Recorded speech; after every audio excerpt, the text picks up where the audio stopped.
All right, greetings everyone. This is Manifest Raw with Grow Your Own. I'm here with Che Axum of Earth and Food Systems Incorporated, also the director of UDC's Urban Agriculture Education, Farming Education. And so we're excited because we're bringing you the backyard food factory. And so as you see beyond Che right there, there's all kinds of vegetation and produce growing. And as you see behind me, I've actually had some success as well. And I'm just kind of a newbie in this kind of thing here. My mom and I are growing some squash and some other vegetables that we've gotten great assistance from Che Axum here and his expertise. And so if you're in the DMV area, come on out to Upper Marlboro, register. We're going to start this on Saturday, July the 29th. That's any day now, Saturday, July the 29th. It's going to take place from 9 a.m. to 11 a.m.,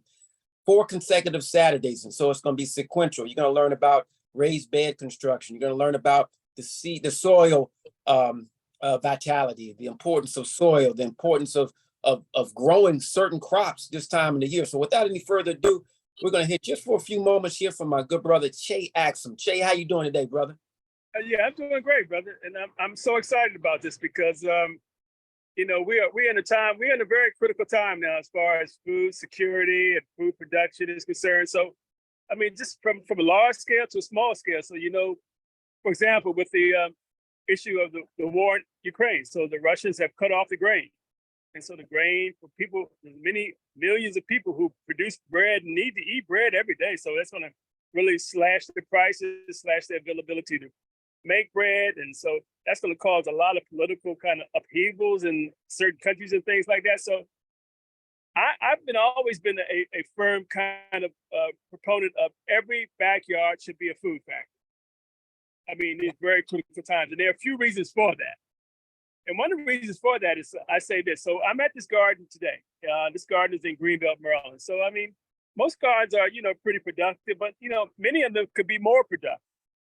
So I would say this, if you have a garden, you got a garden now, like your garden in back, with an $88 investment in that garden, $88, you could produce almost 300 more pounds of food. And at 300 more pounds of food, and we're talking about $2 to $3 to $4 per pound, that's $800 to $1,000 worth of food that you can produce in your garden for an $88 investment. And one thing we always talk about generational wealth. We want to keep buildings and properties and give them to generations, and that's a good thing. But there's another type of generational wealth too. There's a spiritual generational wealth. There's a knowledge-based generational wealth. And if we can pass that on to many of our, young folks in our community and families and like that, imagine how well they're going to be off. Because I can tell you this, and I tell people this all the time. If you can do this correctly and grow food correctly, what you could grow in your own backyard, you can't even buy that quality of food in the store. It's not available. So showing people how to grow food correctly, showing people how to extend their growing season, which I'll show some examples of that, how to extend your growing season so you can go out into your garden in October, November, December, January, February, and go out there and pick some leafy green vegetables to put in your soup or your stews or your stir fries. It's a no-brainer as far as I'm concerned.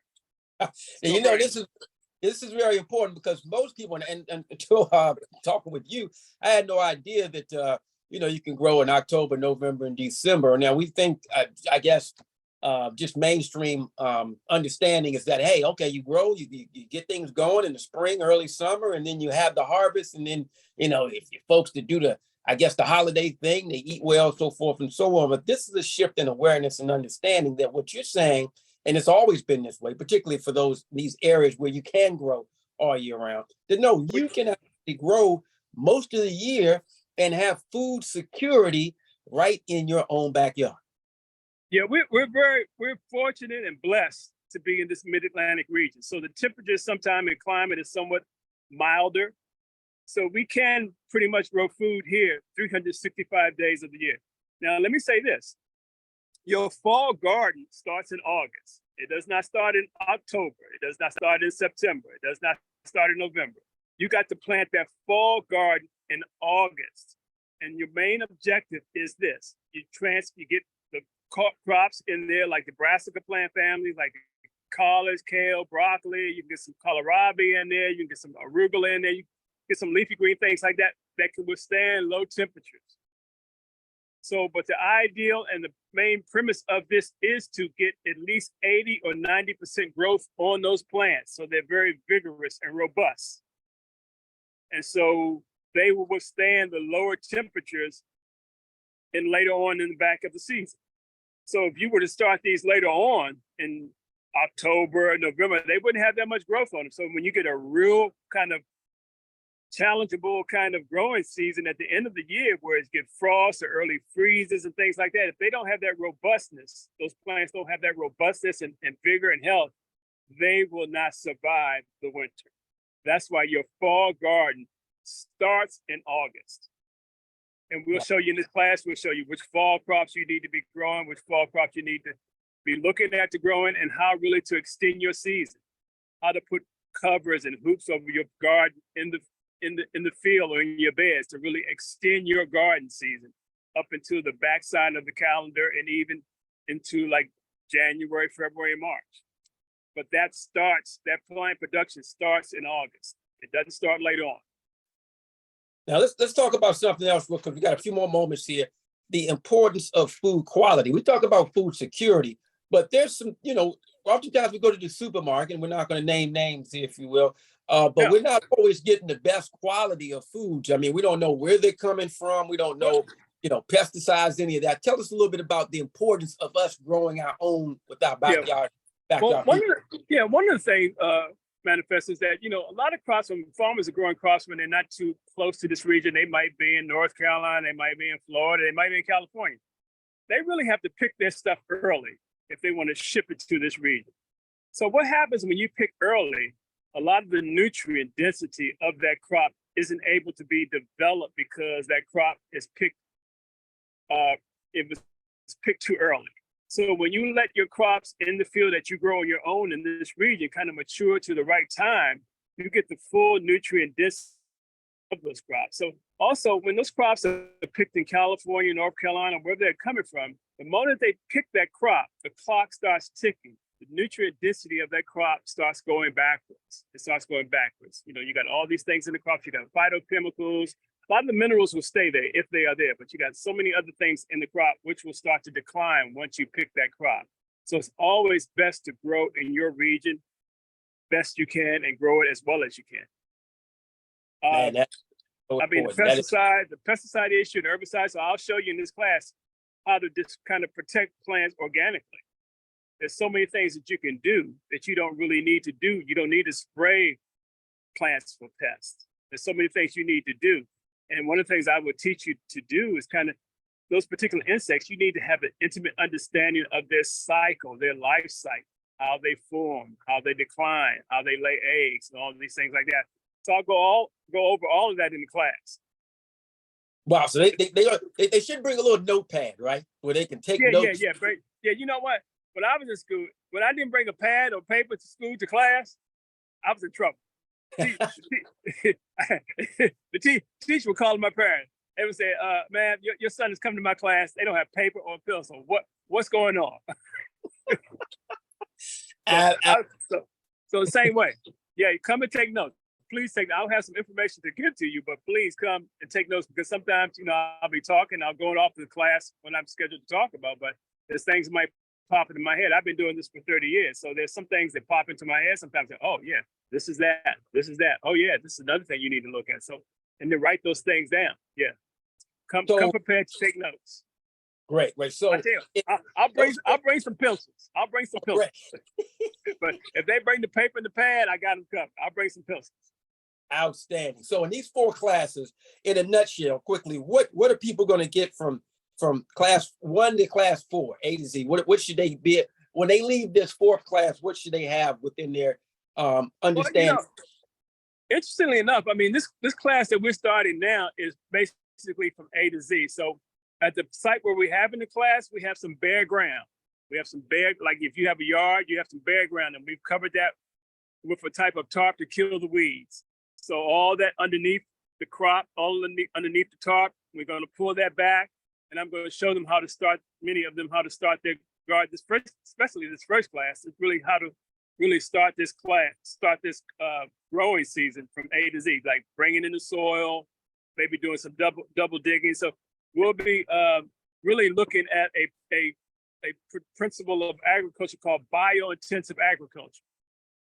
So you can look that up. It's called biointensive. So I'll be teaching that type of method at this class. So you'll be learning from A to Z. And one of the things I'll be telling people also is that, there's a whole, all lettuce, all carrots, or okra, or whatever, all of them are not created equal. Some of those have more nutrients than the others. Certain tomatoes have more calcium. Certain tomatoes might have more beta carotene. So I'll be giving you some information about particular crop varieties which have higher nutrient density.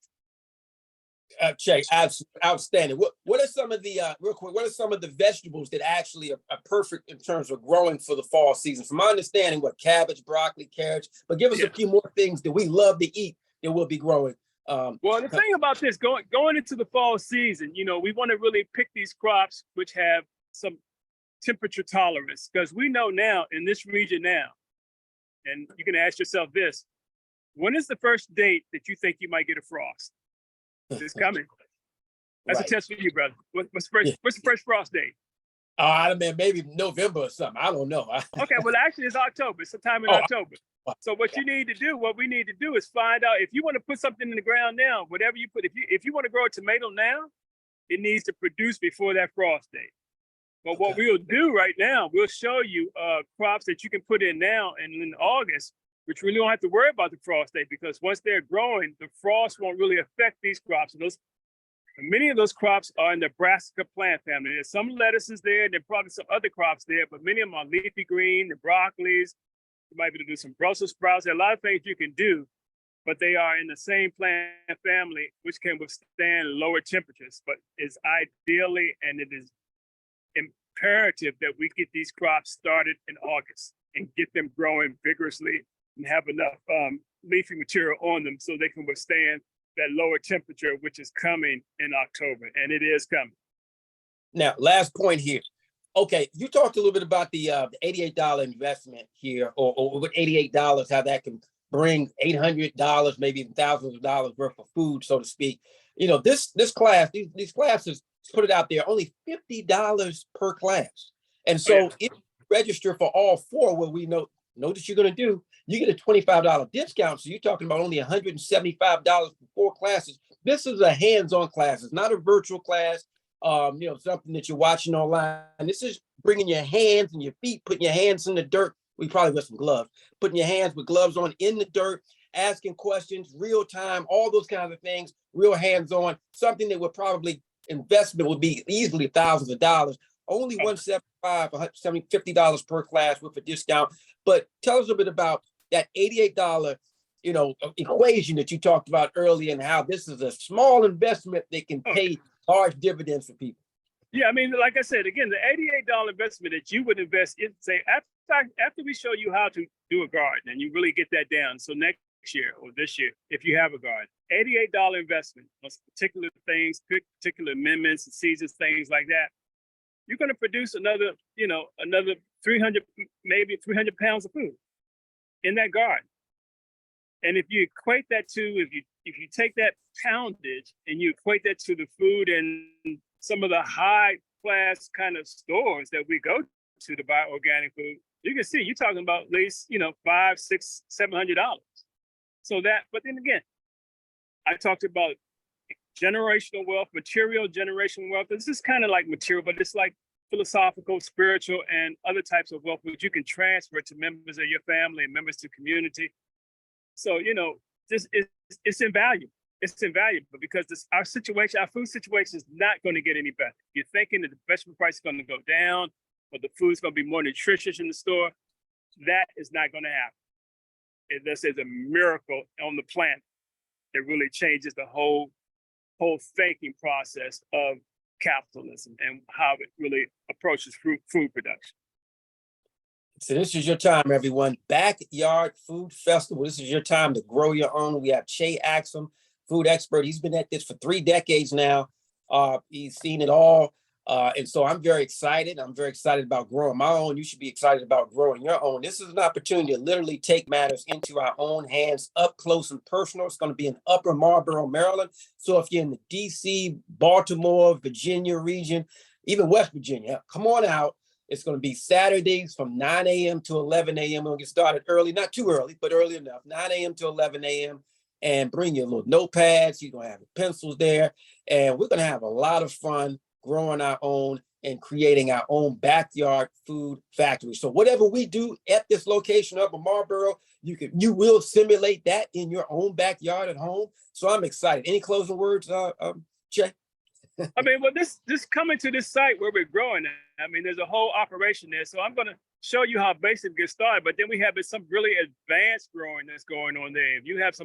If you want to step your game up over the years and get to advanced growing, we'll show you, there's some things like that. We'll show you there that's going on at the farm too. I got a guy I'm working with, brother, who's a wonderful, wonderful kind of grower. And, he has a beautiful operation there. So you'll see different levels of food production there. So I would say come, be prepared, and you're gonna learn a lot, and it's gonna always be beneficial to you. And I'm gonna tell you now, if you come there without pad to take notes, I'm calling your parents. I'm saying your son or daughter came to the class not prepared to take notes. What's going on? Absolutely. So, man, I'm excited. This is an opportunity for us all to grow together, pun intended. So I'm excited. And Jay, hey, man, I'll see you in the coming days, and we're going to get Backyard Food Factory started. It's going to be great, man. It's right. Great. No culture without agriculture. That's right. No culture without agriculture. So, brother do know. That's right. All right, brother. All right, brother. All right, talk to you. All right.